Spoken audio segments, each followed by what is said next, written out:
నమస్తే, welcome to Sakshi cinema. This is Shahida. ఆచితూచి సినిమాలు చేసే హీరోయిన్లలో సాయి పల్లవి ఒకరు. గ్లామర్ రోల్స్ చేయొచ్చు, కోట్లకి కోట్ల రూపాయలు రెమ్యూనరేషన్ పొందవచ్చు.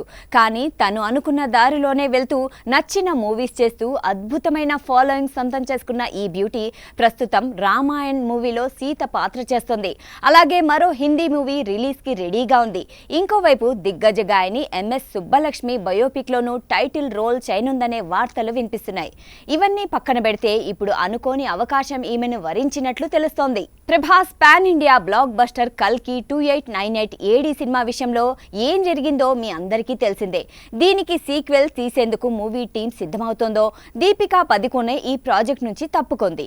గత ఏడాది ఈ విషయాన్ని అధికారికంగా ప్రకటించారు. అయితే దీపిక వద్దనుకున్న ఈ రోల్ ఎవరు చేస్తారా అనే డిస్కషన్ ఇప్పుడు నడుస్తోంది. ఇప్పుడు అది సాయి పల్లవికి వరించినట్లు సమాచారం. దాదాపు ఇది ఖరారైపోయిందని, త్వరలోనే ప్రకటన రావచ్చని అంటున్నారు. ఒకవేళ ఈ రూమర్స్ నిజమైతే గనక ప్రభాస్ సాయి పల్లవి జోడీ సెట్ అవుతుంది. ప్రస్తుతం సోషల్ మీడియాలో వినిపిస్తున్న దాని ప్రకారం దర్శకుడు Nag Ashwin pre production work లో ఫుల్ బిజీగా ఉన్నాడని, ఈ సమ్మర్ నుంచి షూటింగ్ మొదలవుతుందని అనుకుంటున్నారు.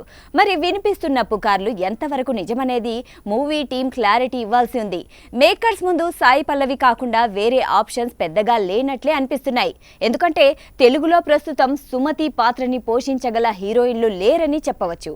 బాలీవుడ్ దక్షిణాదిలోనూ మిగతా భాషల్లో అయినా సరే ఆలియా భట్ లాంటి ఒక్కరిద్దరి పేర్లు పరిశీలించవచ్చు. కానీ కల్కి టీం సాయి పల్లవి వైపే మొగ్గు చూపినట్లు తెలుస్తోంది.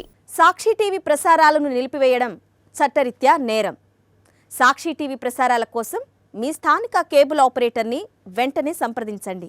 డిటిహెచ్లో, ఇంటర్నెట్లో కూడా సాక్షి టీవీ ప్రసారాలను వీక్షించవచ్చు.